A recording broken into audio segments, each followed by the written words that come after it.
Examples such as rain or hailstorm will be discussed while further explaining how such phenomenon happens, connecting how the water changes from liquid to gas to liquid and liquid to solid. Students then will be asked about another example for the state of matter. In physical curriculum, the challenges related to outdated content and lack of teaching training and standardized testing. While in Matapag curriculum, Matapag curriculum adopt innovation approach like problem-based learning, experiential learning, and technology integrated to promote holistic and practical learning experience for students.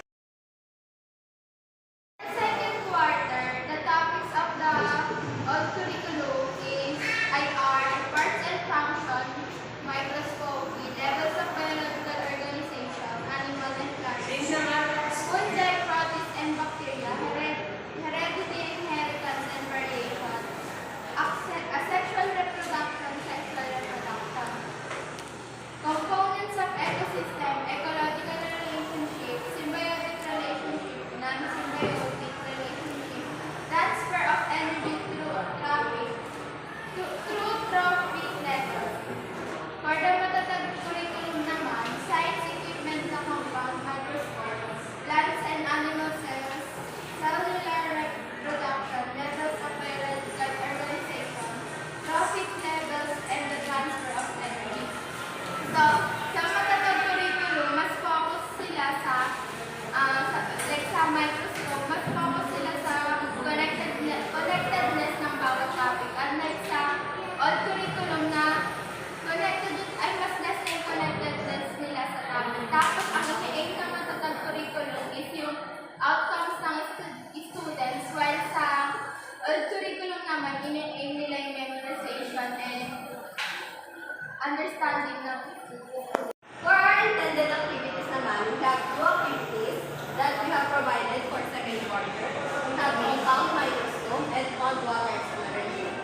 And the objectives of these are identify and understand the parts and function of the microscope. And the second one is discover and draw the microorganism in pond water.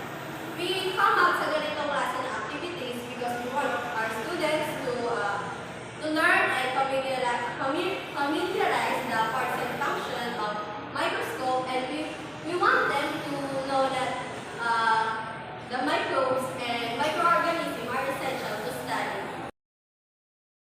the big ideas of third grade in grade 7.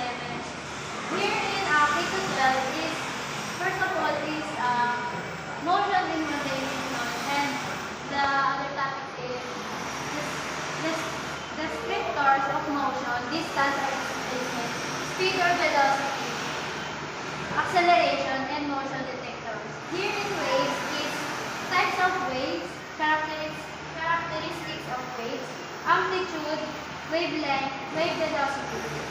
Sa sound naman po is characteristic of sound, pitch, loudness, quality. And sa light po is characteristic of light, intensity or brightness, and color. Sa heat naman po is heat transfer, conduction, convection, and radiation.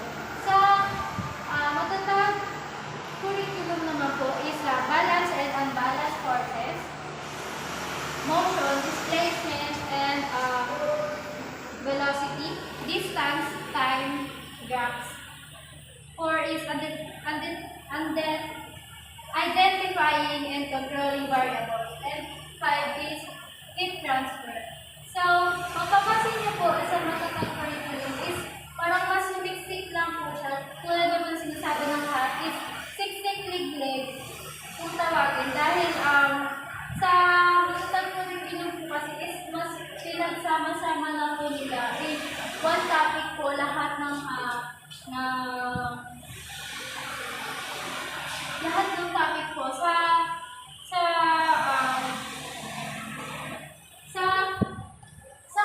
Matatag curriculum lang po is ang nawala po is yung sa base po. Mas nag-focus po kasi sila sa motion, sa um, heat, and sa yun nga po, velocity, and sa forces. Sa forces po, ayun po, pinalit po nila yung forces sa waves kasi po, mas ma-apply po kasi natin yung real life situation in this scenario po. Like, here sa heat po is heat transfer. Yung how heat can be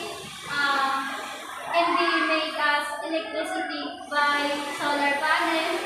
Sa ano naman po, sa motion naman po is displacement and velocity po. And to make it short na lang po is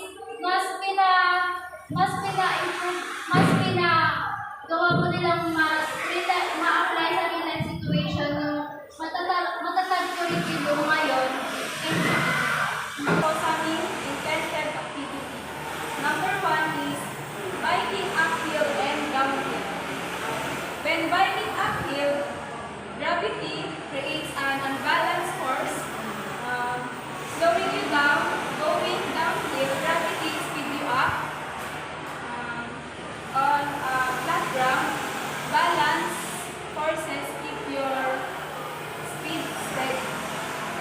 Number 2 is cooking on a stove.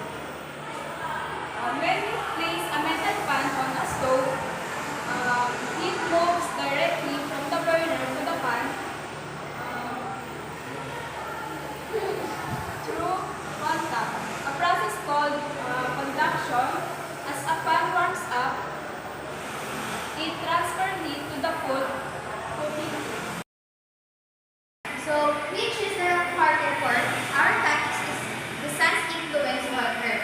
So, our main ideas, number 1, make a connection to the sun by highlighting how essential it is to every system on Earth and how none of them could function without it.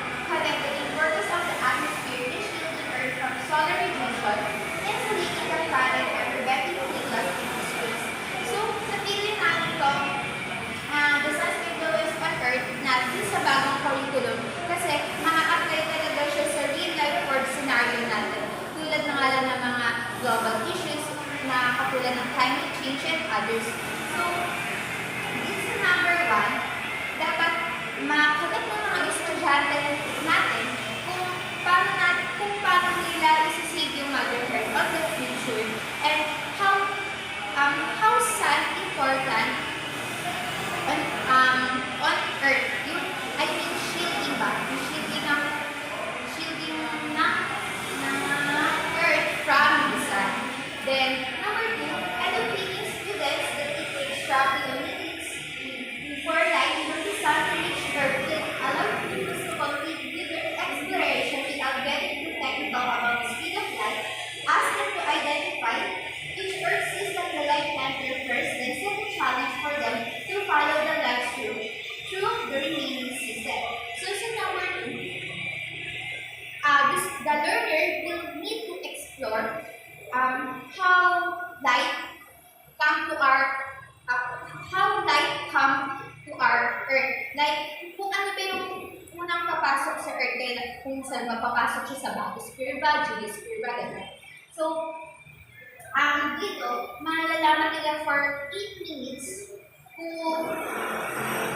kung yung light from the sun, which will, yung light sa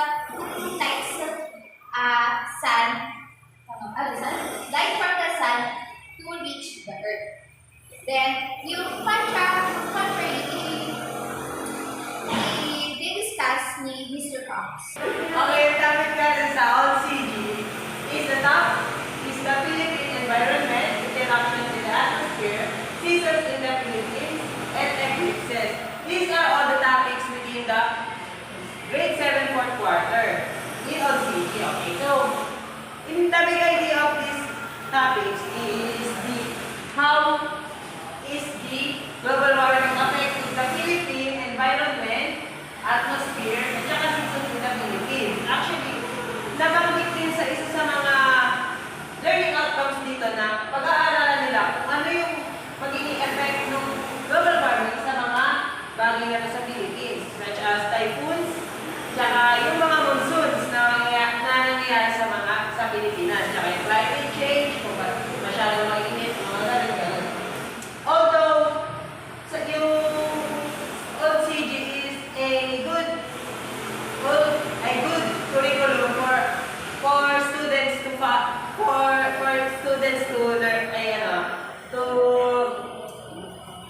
topics to learn from, like, para matuto yung mga estudyante. Tapos, magkakaiba niya sa new tsaka old curriculum, which is matatag. Ang matatag curriculum is composed ng mga sophisticated na mga learning topics, tsaka learning competencies, at tsaka mga ano din ito, yung mga proper learning or mas higher order of thinking ng mga estudyante. Tsaka alagin din dito is kung yung how can naman ang curriculum achieve their goal. Diba? Tapos dito naman sa OCG, which is hindi naman siya, ang para lang sa akin is yung kulang na matatag curriculum is yung nire-relate niya dun sa mismo Philippines, hindi katulad din sa matatag. Sa OCG kasi, nire-relate sa students yung Philippines, which is the place that we are living in. Hindi katulad na matatag curriculum, wala akong nakita kasi learning competencies na nagsasaad na nare-relate siya in the Philippines. So, one of the activities in the matatag curriculum is the Moon, Sun, and Earth model. Yun yung isa sa mga eclipses na kailangan dito sa quarter 4, which is the brilliant flashlight and globe representing Earth and small globe representing the Moon. That is the intended activity at the end of the lesson.